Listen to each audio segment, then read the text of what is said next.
You remember Dom Harvey, the radio? Is this what I think it is? Have you seen that? What his recent podcast was? Yes, I have. I watched it. Yes, it's fucking Very horrendous. It's so. I mean, horrendous on like David's part, obviously.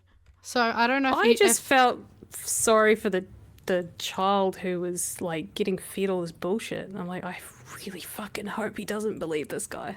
Oh no! To be honest, I was just absolutely like cheerleading this fucking kid, and you can kind of tell that, especially at a couple of those things near the end, you can kind of tell he's like, oh, okay, like you could tell he just was like, I don't know what the hell you, because there's a few times in here where he just gets really word salady. Was kind of the only way I could really describe it. I don't think he knows how to speak to children, to be fair. I don't think he has... He doesn't have to change the way he speaks. He can just talk to them like a normal fucking person. Like, you don't have to talk down to a 13-year-old. He's 13. He's not fucking 5. You know what I mean? Like, but David I think that's doesn't more the autism know... in David. Yeah, he's definitely on the spectrum. Maybe... Yeah, I could definitely see that. I'd vouch for that. And so was the kid in this interview, to be fair. I mean, that's true. They're probably speaking a similar language, but I still don't think David knows. I don't know. He doesn't know how to conduct himself in general, to be fair. But there was, you know what? He always looks uncomfortable, actually, in the presence of children, I'll be honest. That's probably what it is. That's maybe what I'm feeling. Mm-hmm. Because it's around here. I didn't get the exact timestamp, but... Yeah, I literally I just watched what all the questions were from the kid and then skipped through anything David was saying. It was horrendous. Because I knew what he was saying. I didn't need to watch it. He's the same. Oh no, but it's like actually kind of worse. He did like some of his worst explanations of certain things. So, around the 22-minute mark, he basically blames people on the benefit for being on the benefit, and then says that the way to solve it is by just punishing them and not anything else. But then there's this part near the end here where this young guy basically asks him about... Actually, I'll see if I can get the beginning of the question because it's a really good question. Where does he start? He's probably at the beginning, isn't he? Unless he asks another question. He's asking about the treaty principles bill, isn't he? Yes, but he ends up talking about how Māori are overrepresented in prison. So that's kind of what he's talking about. Yeah. It was a weird example, eh? Oh no, the kid came back with a really good one. Actually. Yeah, I think it is play from there-ish. Yeah, well, there should be 2 parliaments or whatever, but there's got to be 1 parliament, it's got to be 1 law as far as I'm concerned. Number 2, that people should have tirorangatanga and property rights, but I said, and some people will argue about this, I said it should actually apply to all people. If all people should have property rights, all people should have the right to self-determine and live their lives as they see fit. And number 3, there should be equal rights before the law, not that there should be equal outcomes, equal rights. So I took the treaty and what I believe the treaty really was intended and what it meant in 1840, and I put that into a set of principles I think would be good for New Zealand. But obviously there's a lot of people who like the partnership idea, partly because it makes them special, or because they feel that they're guilty. Yeah, this is why it started getting weird.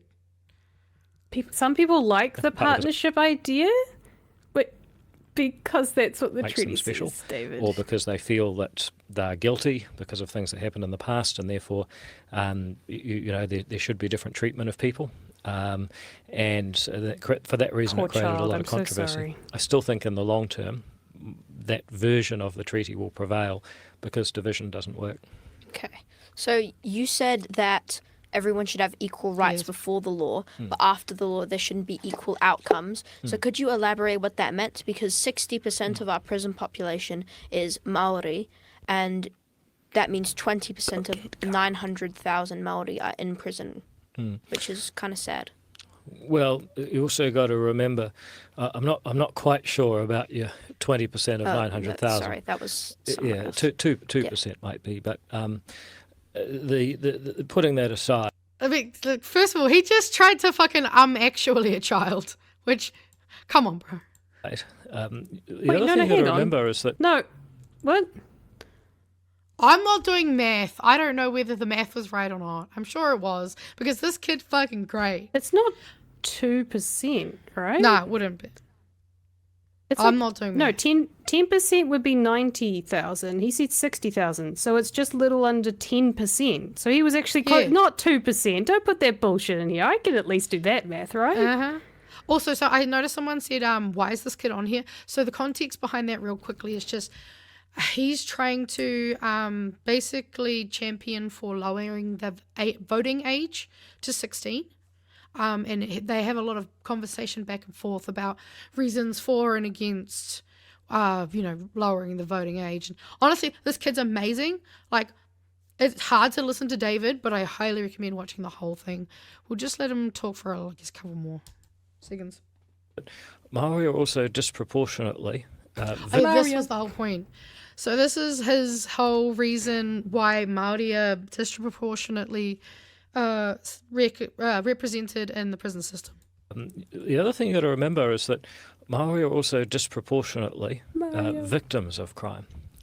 So it's not that Māori are locked up more because there's some sort of prejudice.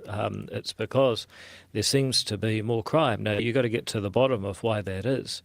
And the case... So did you catch that? He's basically saying that because Māori commit more crime, they're more likely to be victims of that crime. And that's why. That because there's more Māori victims, that means there's more Māori criminals. Like, it's just this weird, like, He's putting the idea that it's infighting, as if Māori can only hurt their own population, and that's all it is. It's not even just infighting. He's dog it's a whistling. It is very much. It's that what do they call it? Not tribalism, but that like infantilizing of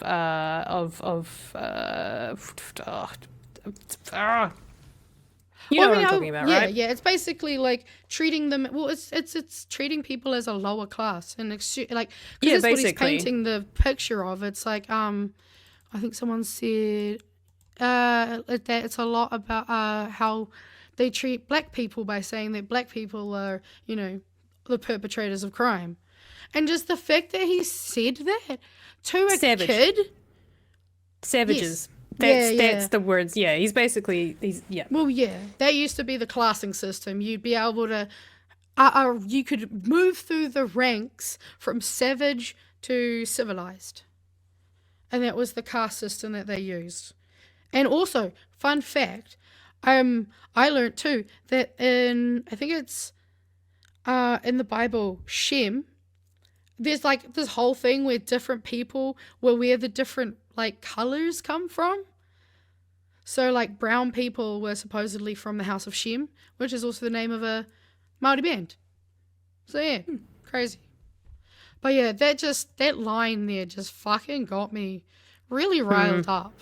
Especially when, through a whole thing, even the way he talked about NCA and, going on about how, we need to get people just off the couch into jobs with a government that's not creating the jobs. It's just, it was so frustrating. We don't need to listen to much more than that, but I highly recommend going and watching it because that kid gives me so much hope. Like, I'm really excited for the up and coming generations of voters and politicians. What was interesting is the kid at the beginning said that he comes from a very politically divided household, where I think his mum was more progressive and his mum's left, one was right wing, Rand's right. I would argue, and I don't have any evidence to back this up, but I would argue that a household in which that happens, the children I think tend to lean left in the end. Because I think they get the left perspective and they see the humanity that the left perspective has. And when they experience the system that we're in, which is very right-wing, neo-capitalism, all that sort of stuff, that tends to be less favourable of humans as beings. I think when because they experience that, and that's the views coming from one side of their family, but they get to hear the inequalities that it creates from the left side of the family. I do believe that produces more left-wing kids than it does right-wing kids. I don't have any evidence to bring it up. No, I would agree though, because like a lot of the values, unless a child has basically just parroting, say their parents' political views, which is really fucking common, I'd argue more often than not, a lot of people when they first vote kind of just do it based off whatever their parents did. But again, you definitely see like, because I think David was like, oh, well, then we'd have like 100,000 more people who could vote. Yeah, that's good. That's good. Stop trying to act like that's a bad fucking thing. You know it's a bad thing for you, but it would actually be really great. And also, kids pay tax, so fucking let them participate in democracy. I would trust so many 16-year-olds at the moment than I would say some of the 80-something-year-olds who are voting.